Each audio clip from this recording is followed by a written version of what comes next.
그리로 들여 놓았느니라. 아멘. 우리 좌우에 계신 분들과 이렇게 인사하면 좋겠습니다. 신앙은 이벤트가 아닙니다.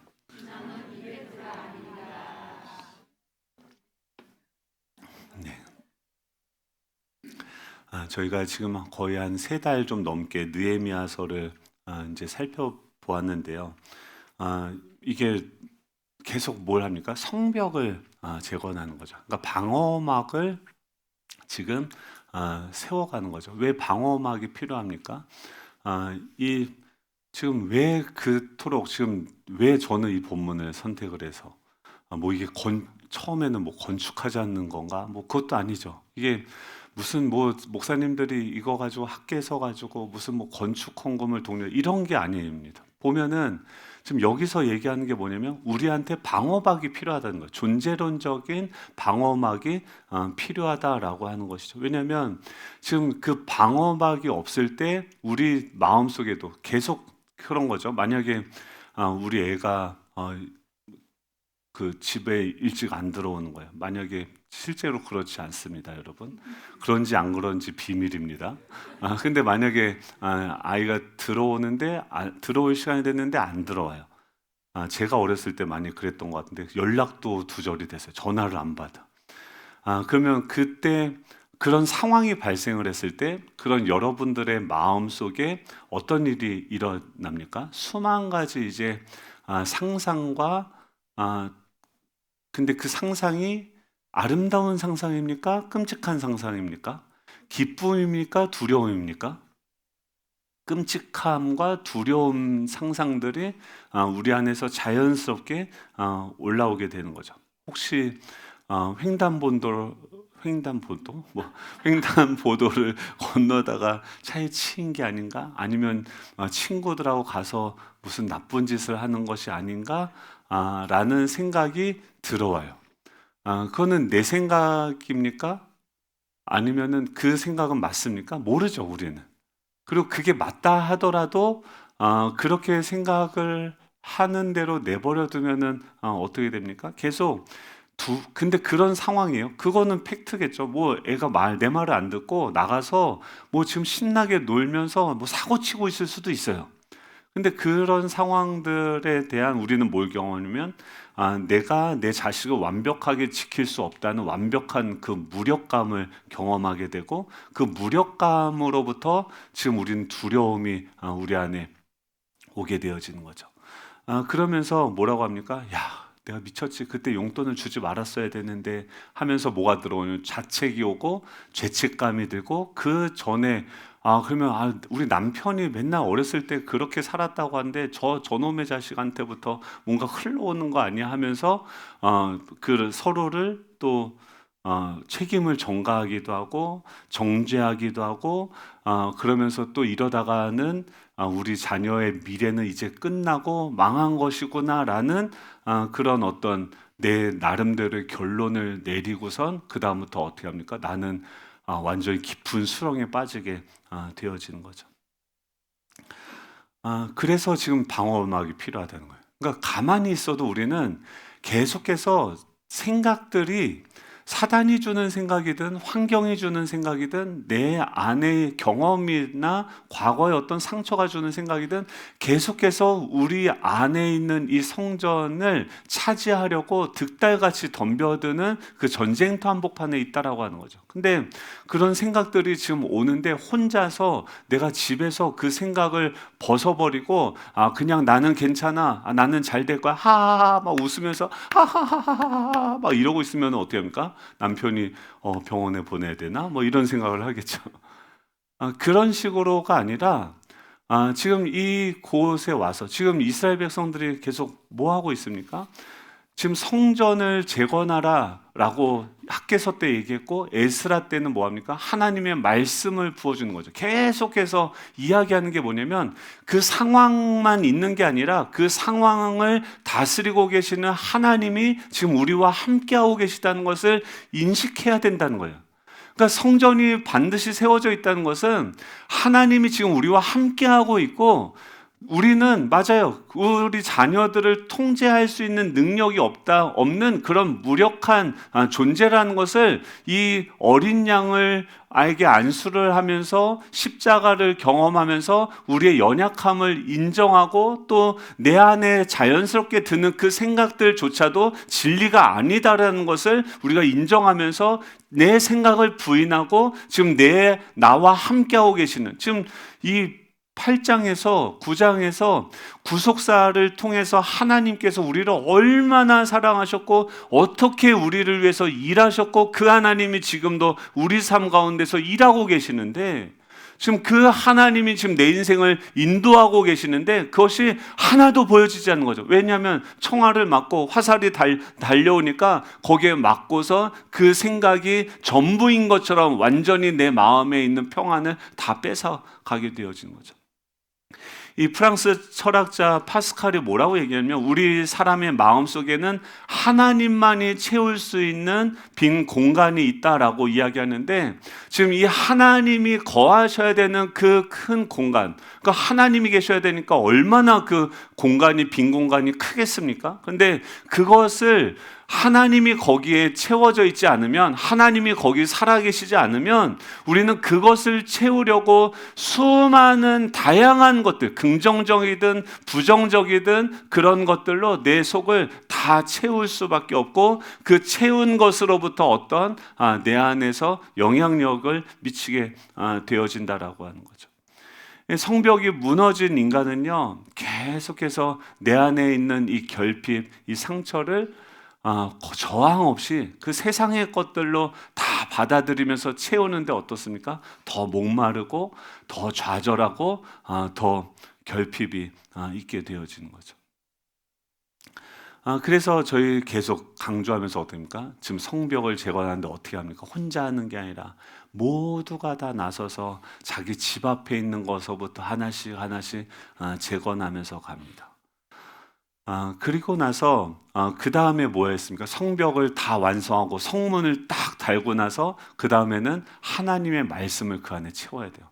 여러분, 성벽이 무너진 채로 말씀을 채워봤자 이게 다 흘러가게 되어지는 거죠. 그리고 세상과 구별됨이 전혀 없게 되어지는 거죠.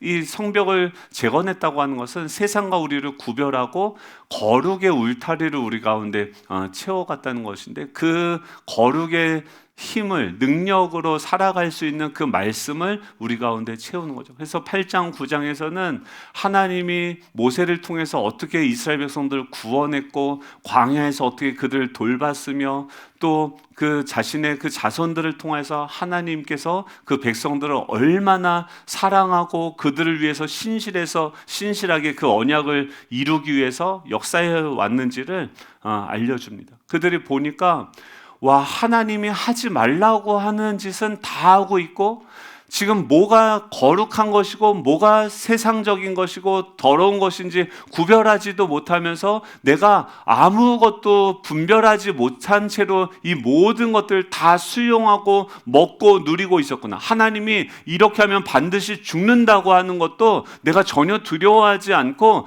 그냥 마음껏 행하고 있었구나. 그들이 이 말씀을 읽으면서 자신 안에 있는 그 더러워진 모습들, 내 안에 있는 병적인 요소들이 다 드러나게 돼서 종합검진을 받고 검사 결과를 맞게 되며 이제 그 결과를 가지고 하나님께 나아가서 주님, 우리를 거룩하게 해주십시오, 회복시켜 주십시오 라고 엄청나게 큰 부흥회를 하게 됩니다. 그게 느헤미야의 부흥운동이었어요.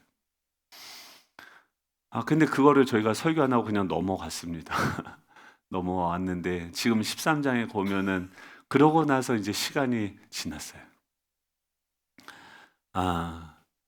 그러면은 이쯤 되면은 그리고 막 그때 말씀을 듣고 다 회개하면서 하나님, 이제는 더 이상 세상과 타협하지 않겠습니다 하고서 그들이 하나님께 헌신하고 서약을 맺었습니다. 그러면 이 정도 되면 이 장엄한 이 스토리는 어떻게 끝나야 됩니까? 완벽한 해피엔딩으로 끝나야지 돼요. 그리고 오늘 13장에서는 그들은 영원토록 행복하게 거룩하게 살았답니다로 끝이 나야 됩니다. 그런데 오늘 본문을 보면 어떻습니까? 지금 13장은 해피엔딩이 아니라 새드엔딩이에요.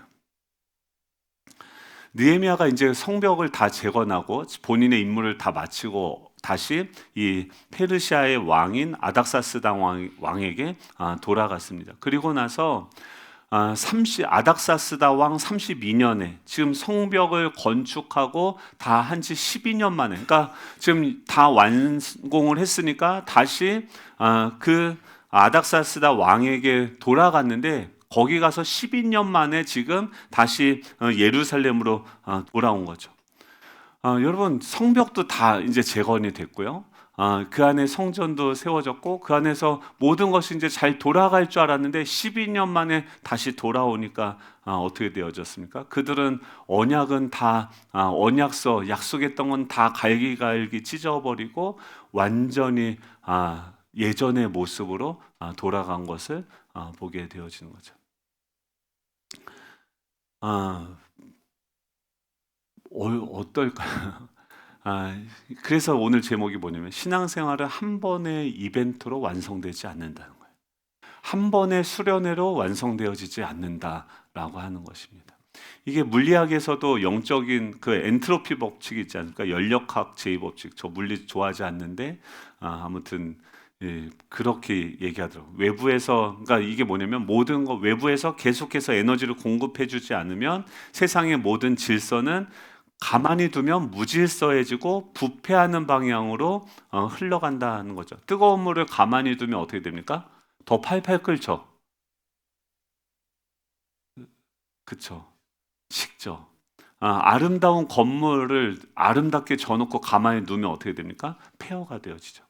우리의 영혼도 정확히 이 영적 엔트로피의 법칙을 받는다는 거죠. 아무리 부흥회에서 은혜를 받고 수련회에서 펑펑 울었다 할지라도 외부에서 성령의 강력한 그 은혜가 매일같이 공급되어지지 않는다면 우리 영혼은 즉시로 영적인 긴장을 풀고 타락하고 부패하는 쪽으로 남을 사랑하는 것이 아니라 미워하고 내 이익을 챙기는 쪽으로 무너져 버리는 그런 지독한 죄성이 우리 안에 있다라고 하는 거죠. 그래서 C.S. 루이스가 인간을 뭐라고 비유하냐면 우리는 알과 같대요. 그래서 이 알은 알이라고 하는 것은 계속 알의 상태에서 머물 수 없는 거죠. 그래서 이게 부화해서 새가 되어서 날아가든지 아니면 골아서 썩어버리든지 둘 중에 하나라는 거예요.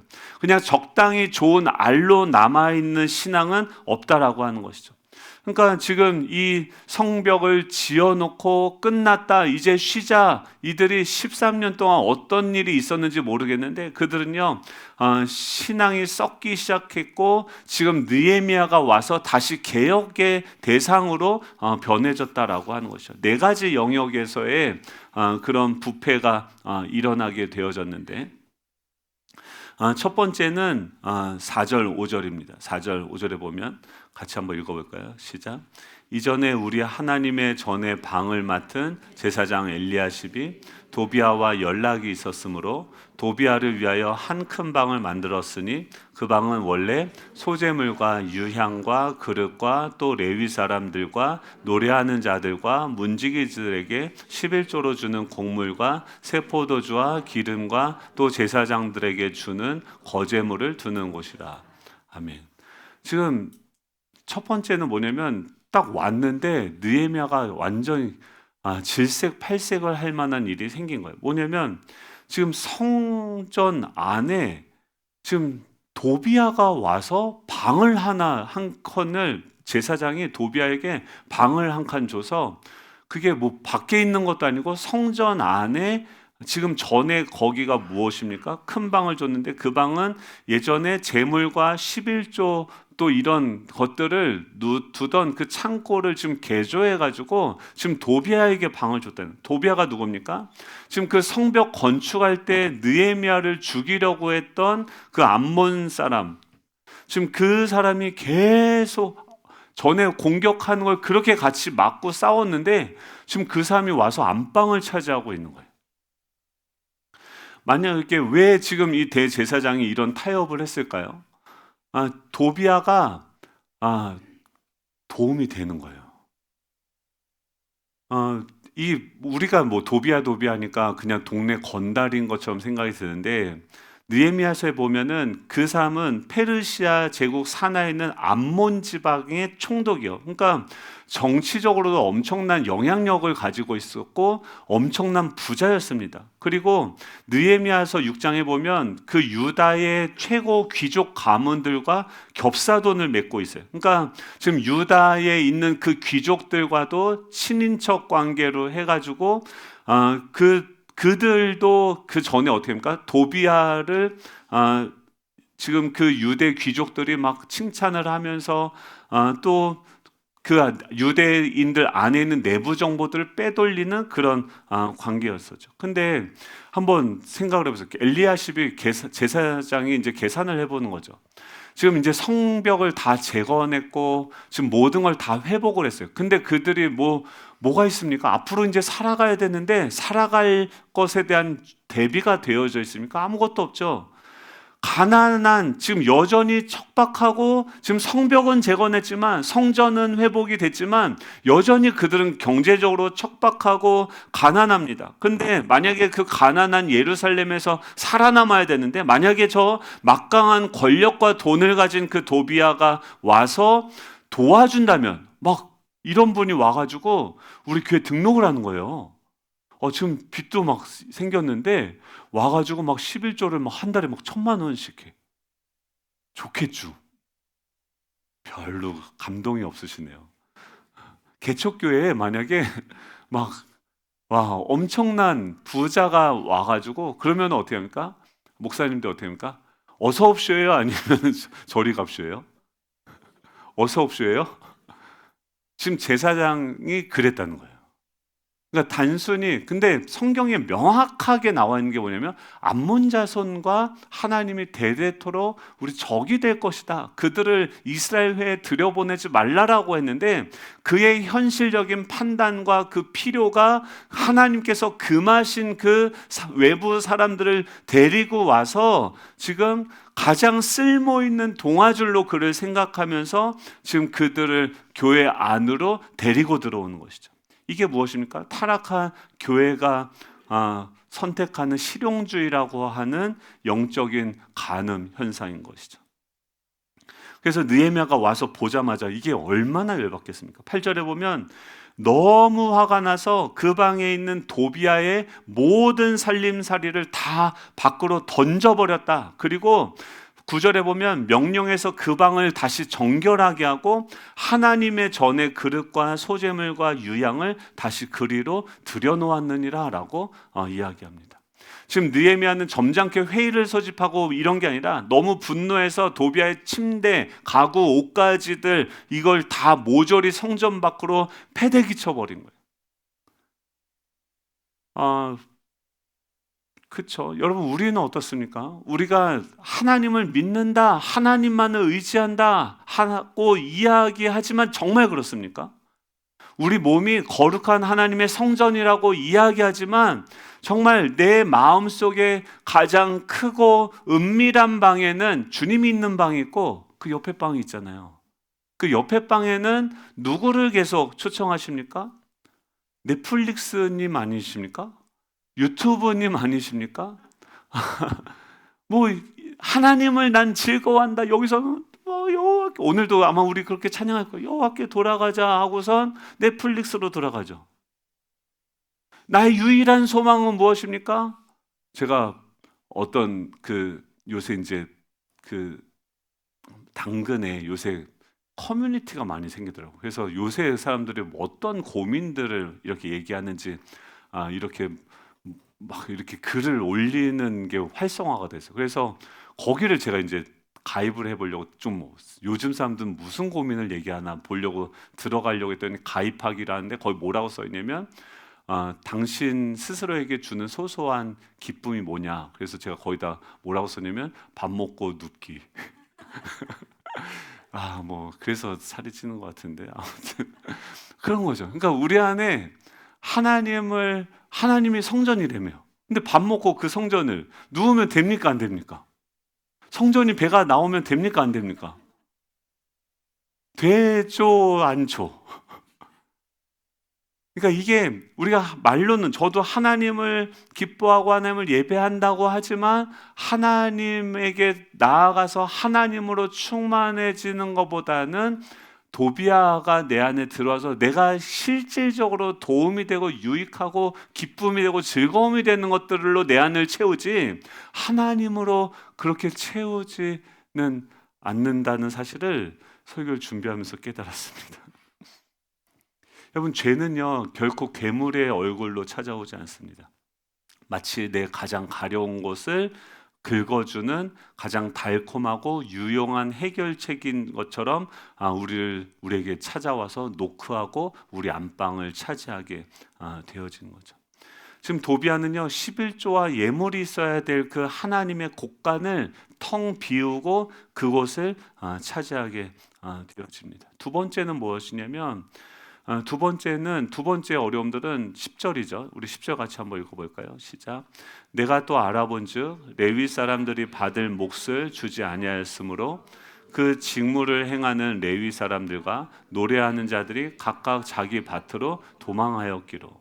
지금 보니까요 레위 사람들, 성전에서 일해야 되는 제사장들이 지금 다 어디 갔냐면 지금 목회를 안 하고 다 각자 일터로 자기 밭으로 도망했다라고 이야기를 해요. 지금 이게 왜 이런 일이 일어나냐면 지금 그들이 막 언약서에 도장을 찍고 지금 하나님이 이스라엘 백성들을 독특한 방식으로 운영을 하게 합니다. 그러니까 뭐냐면 그 사람들이 11조를 내게 해서 이거는 뭐냐면 어떤 한 사람의 유력한 사람이 그 교회의 주인 노릇을 하는 것이 아니라 하나님만이 왕이시고 그분을 주인으로 여기는 모든 백성들이 각자 자신의 소유의 10분의 1을 하나님께 내어드림으로 이 내 재물, 내 물질에 대한 소유권이 하나님께 있다라는 것을 고백하는 것이 이 11조거든요. 그러니까 하나님이 내 물질의 주인이십니다라는 고백을 하는 거죠. 근데 그 사람들이 어느 순간 지나니까 그 11조를 하지 않게 되어진 거예요. 왜 그러냐면 말라기를 이번에 가보니까 이스라엘 백성들이 하나님한테 뭐라고 하면 하나님 언제 우리를 사랑하셨습니까? 라고 얘기해요. 야, 말라기가 지금 이제 느헤미야 이후에 구약의 가장 마지막 아닙니까? 그때 하나님께 뭐라고 하면 그러니까 하나님한테 이거 삐졌다는 거예요. 그러니까 그 말라기 시대에 어떻게 보면 제사장들도 다 타락하고요. 막 이방 여자들하고 결혼하고 막 이런 일들이 일어나고 제사장들이 어떻게 저럴 수가 있어 하면서 거기에 대해서 삐졌어요. 그러니까 하나님은 왜 저런 것들을 이렇게 하고 놔둡니까 하면서 하나님한테도 삐졌어요. 근데 더 깊은 건 뭔지 아십니까? 지금 자기들이 성벽을 재건하고 성전을 짓고 예배를 드리고 눈물을 흘리고 회개하면서 지금 하나님 앞에 언약을 하면 내가 이 정도는 되겠지라는 상상했던 게 있어요. 그게 뭐냐면 하나님 나라가 지금 이곳에 임해서 이제 그 바벨론으로부터 우리가 독립을 하고 우리나라가 다시 그 이방 나라들처럼 부강해지고 뭔가 제대로 어떤 변화가 일어날 줄 알았어요.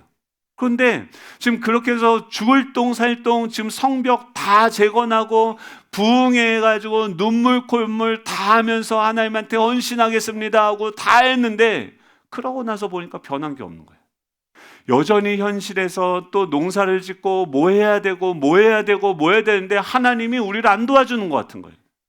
그러니까 하나님에 대해서 삐져서 원망스러워서 11조도 안 하고 그걸 안 하다 보니까 어때요?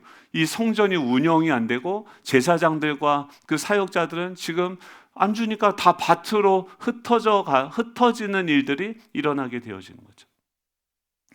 근데 말라기에서도 그렇고 여기서도 얘기하는 게 뭘 얘기합니까?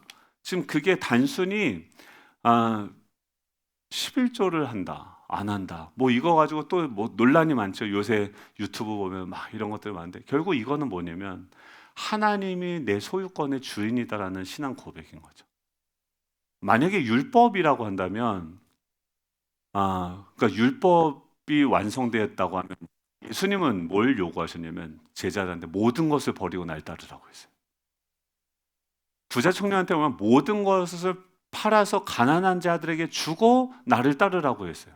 이 말은 뭐냐면 예수님은 10분의 1을 요구한 게 아니라 전부를 요구했어요. 이거는 그러니까 세금의 개념이 아니라 지금 나의 소유권의 주인이 누구이냐라는 것을 고백하는 것이 11조의 개념인 건데, 지금 그들은 그냥 보세요. 내가 11조도 하고 헌금도 하고 성전도 졌고 이렇게 됐는데 내 뜻대로 안 돼.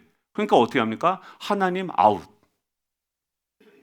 하나님한테 삐졌다는 게 결국은 여전히 하나님을 나의 도구로, 또 나의 어떤 성공과 내가 원하는 것을 이루는 것의 수단으로 삼는다라는 거예요. 그러니까 지금 그들은 하나님에 대해서 삐졌다고 하면서 결국은 자기가 좋아하고 자기가 주인으로 삼는 것들을 추구하면서 세상 가운데 나아가서 결국 그들 속은 여전히 전부터 지금까지 뭘 사랑하는 겁니까? 세상을 사랑하고 있는 거죠. 종교개혁자 마틴 루틴이 뭐라고 얘기하면, 인간에게는 세 가지 회심이 필요한데 머리의 회심이 필요하고 가슴의 회심이 필요하고 지갑의 회심이 필요하다라고 이야기합니다. 여러분, 왜냐하면 그 사람이 소비하는 것을 보면 결국 그 돈이 가장 우리 삶에서 가장 큰 거 아닙니까? 거의. 근데 그 소비가 무엇에 그 지출이 다 되어지고 있느냐를 보면 그 사람의 주인이 무엇인지, 중심이 무엇인지를 알게 되어지는 것이죠. 여러분, 지금 느헤미야가 이 물질에 대해서 우리가 이렇게 생각합니다. 구원의 영역에서는 하나님이 주인이에요. 내 죄 용서함 받는 영역에서 하나님이 주인이에요. 근데 물질의 영역, 자녀의 영역, 아니면 세상 성공의 영역, 이런 부분들은 하나님한테 절대 하나님의 주권을 인정하지 않습니다. 결국 그들은 지금 내 생명과, 11조는 뭡니까? 내 생명과 내가 누리는 이 모든 물질, 심지어 내가 돈을 벌 수 있는 이 건강조차도 하나님의 은혜로 주어졌다라는 것을, 내 인생의 진짜 주인은 여호와 하나님이시다라는 것을 고백하는 것이 바로 이 11조 물질의 구별이었다라고 이야기하는 것이죠. 네, 그러니까 이스라엘 백성들이 또 뭐가 무너진 거예요? 재정의 영역에서 커다란 구멍이 열리게 되어진 거예요. 세 번째는 무엇이냐면 주일이 무너졌어요. 15절, 16절에 보면 우리 같이 한번 읽어볼까요? 그때 내가 본즉 유다에서 어떤 사람이 안식일에 술틀을 밟고 곡식단을 나귀에 실어 운반하며 포도주와 포도와 무화과와 여러 가지 짐을 안식일에 예루살렘에 들어와서 음식물을 팔기로 그날에 내가 경계하였고, 또 두로 사람이 예루살렘에 살며 물고기와 각양 물건을 가져다가 안식일에 예루살렘에서도 유다 자손에게 팔기로. 지금 안식일 날 지금 느헤미야가 19절에 뭐라고 하냐면, 안식일 전날 해가 질 무렵에 아예 예루살렘 성문을 쾅 닫아버리고 자물쇠를 채워버립니다. 그리고 밖에 어슬렁거리는 그 상인들한테 내일 한 번만 더 나타나면 너희를 다 잡아버리겠다라고 이야기합니다. 이게 안식일, 주일이 뭔가, 지금 월터 브루그만이라고 하는 구약학자는 이 안식일은 저항이다라는 말을 했습니다. 이 안식일을 그렇게 정의한 거죠. 안식일을 지킨다는 것은 뭐냐면, 세상은 어떻습니까? 끊임없이 생산하고 소비해야지만 살아남는다라고 우리한테 협박하는 거죠.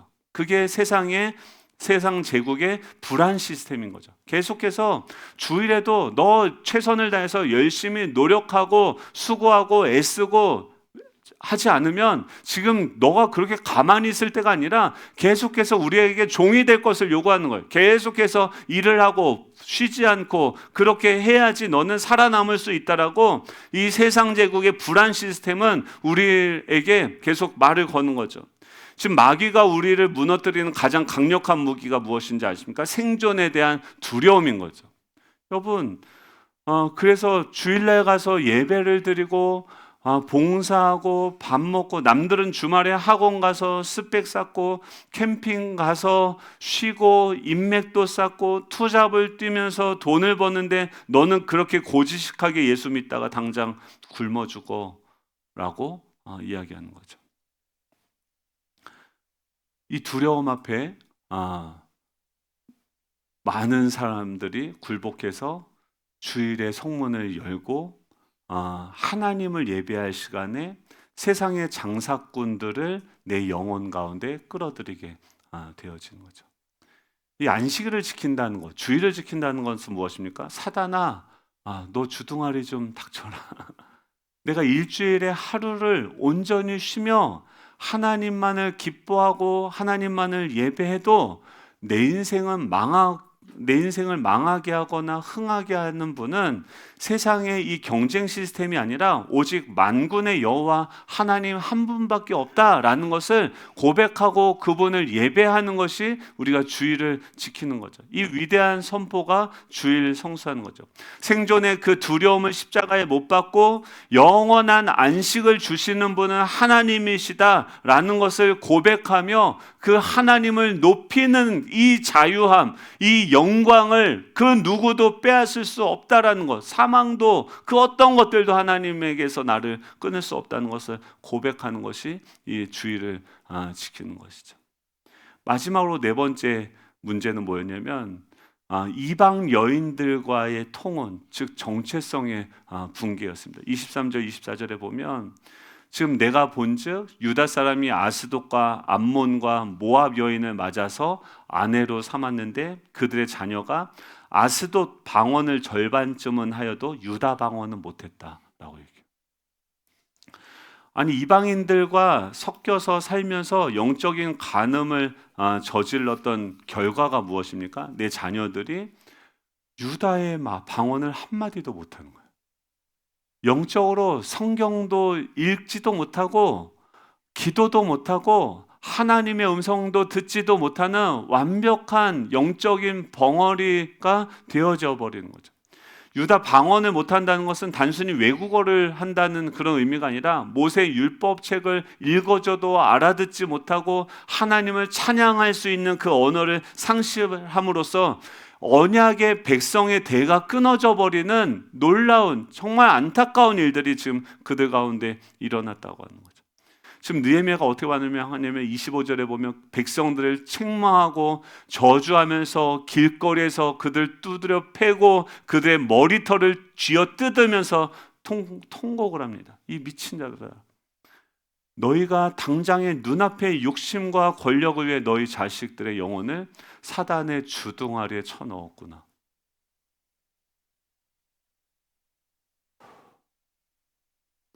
여러분, 우리 자녀들에게 어떤 언어를 가르치고 계십니까? 좋은 대학에 가고 세상에서 살아남으라고 그것을 위해서는 정말 학원비 너무 비싸거든요. 그걸 다 지불하고 그걸 근데 그렇게 해서 잘 살겠죠, 아이들이. 영어 단어 가르치고 수학 공식 외우고 코딩 배우고 재테크 배우고 세상에서 성공하는 아스도 방언들은 머리털이 빠지도록 학원에 보내고 유창하게 가르치는데, 근데 그런 친구들이 인생의 벼랑 가운데 섰을 때 정말 그 우울증과 절망감에 숨이 턱턱 막혀올 때 그때 살려달라고 부르짖을 수 있는 그 기도의 언어가 그들 가운데 장착이 되어 있어야 되는데, 이 사망의 음침한 골짜기에서도 아무도 나를 도와주지도 않잖아요. 세상이 정말 강팍하잖아요. 그 속에서 그 어두운 세상 한복판에서도 지금 빛을 발견할 수 있는 그 말씀의 그 빛의 언어가 그들 가운데 있어야 되는데, 피 묻은 지금 내 자신에 대해서 자괴감이 들고 실망하고 좌절하고 포기할 때 피 묻은 그 십자가의 복음의 언어가 내가 너를 존귀하게 생각하고 너는 내 사랑하는 아들이 너는 존귀한 자다라 그 십자가에서부터 선포되어지는 그 피 묻은 이 복음의 언어가 우리 심령들 가운데 우리 자녀들 가운데 깊이 그 영혼에 새겨져야 되는데, 지금 그런 것들을 다 방치한 채로 자신의 쾌락, 자신의 즐거움을 쫓아가느라 부모의 삶 가운데도 어떤 그 거룩한 모습은 발견되어지지도 못하고 이방 여인들과 함께 놀아나면서 다음 세대들을 완전히 세상 가운데 내어주는 그런 일들이 일어나는 거죠.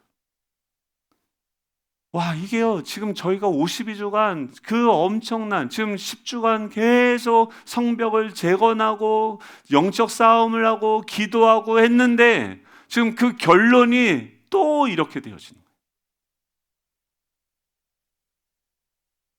지금 느헤미야 13장의 마지막 31절에 느헤미야가 뭐랍니까? 내 하나님이여 나를 기억하사 복을 주옵소서. 내 하나님이여 나를 불쌍히 여겨주십시오. 구약의 결론이 그거예요. 다윗의 자손이여 나를 불쌍히 여겨주십시오.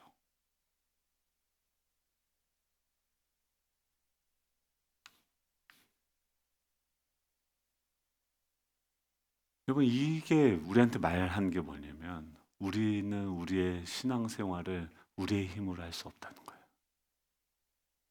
날마다 이것을 깨달은 자야만이 이 처절한 구약의 그 몇천 년의 역사를 통해서 처절한 실패를 지금 이 기록한 증거들이 우리에게 말하고 있는 거 아닙니까? 너는 절대 선하지 않다. 너는 의롭지 않다. 너는 옳지 않다. 라고 계속해서 나에게 이야기하면서 그러므로 너는 하나님께 나아가야 된다. 제가 맨날 농담으로 하지 않습니까? 삶은 계란이요. 내가 계란이라는 사실을, 내 인생을 내 스스로의 힘으로 세울 수 없다라는 것을 처절하게 깊이 깨달은 자야만이 무엇을 합니까? 여호와의 이름을 부르고 기도하며 하나님 앞에 나아갈 수 있는 것이죠. 여러분, 느헤미야가 그렇게 수고하고 애쓰면서 그 성벽을 재건했는데 마지막에 뭐라고 얘기합니까? 하나님이여 나를 불쌍히 여겨주십시오. 여러분, 이게 끝이 아니고요. 여러분, 그 고백을 통해서 누가 오십니까? 예수 그리스도가 오시는 거예요. 여러분, 우리 인생 가운데 우리는 날마다 가만히 있으면요 좌절하고 절망하고, 가만히 있으면요 세상의 그 유혹과 시험이 계속해서 우리의 벽을 무너뜨리고, 여러분 이거를 어떻게 회복해야 됩니까? 세상과 우리가 단절되어지고 그 안에 하나님의 말씀이 내 안에 충만해지는 그 심령으로 우리가 함께 여기 모여서, 이거 혼자 할 수 있습니까? 아니죠. 계속해서 여기서 기도의 불길이 타오르고, 내가 식어질 때마다, 힘들 때마다, 세상에서 좌절할 때마다 이곳에서는 계속해서 제단에서 불길이 타오르고, 내가 세상에서 실패하고 좌절할 때마다 주일날 모여서 이곳에서 주님을 찬양하고 예배하고 이 살아있는 하나님의 말씀을 듣고 여기서 함께 기도할 때 내 식어진 심령들이 다시 불타오르기 시작하고, 그 사단에게 맞았던 그 상처들이 치유되어지기 시작하고, 그 앞에 모든 그 세상의 부정적인 것들이 다 불태워지는 이 하나님의 살아계신, 그 살아계신 하나님이 나를 터치해 주시고 회복하시는 그 은혜 없이는 내가 살아갈 수 없다는 거죠. 신앙은 그냥 어쩌다 한번 은혜 받고 그걸로 6개월 가다가 또 한번 이벤트처럼 그렇게 하는 것이 아니라, 날마다 그 십자가 앞에서 하나님의 주여 나를 불쌍히 여겨주십시오. 날마다 내 삶을 개혁하면서 그 말씀 앞에서 온전히 주님을 의지하는 그거. 여러분, 주님은요 그런 우리인데, 이렇게 한심한 우리인데 찾아오셨고 지금도 우리와 함께하고 계십니다. 여러분, 하나님은요 우리가 딜을 하는 분이 아니에요. 제가 이번에 말라기 가서 느낀 게 뭐냐면 한 단어였어요. 경외함.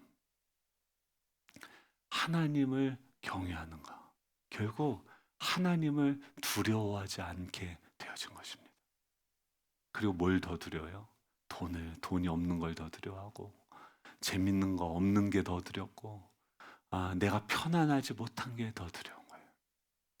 여러분, 우리 안에 이 하나님을 두려워하는 그 경외감이 회복될 수 있기를 축복합니다.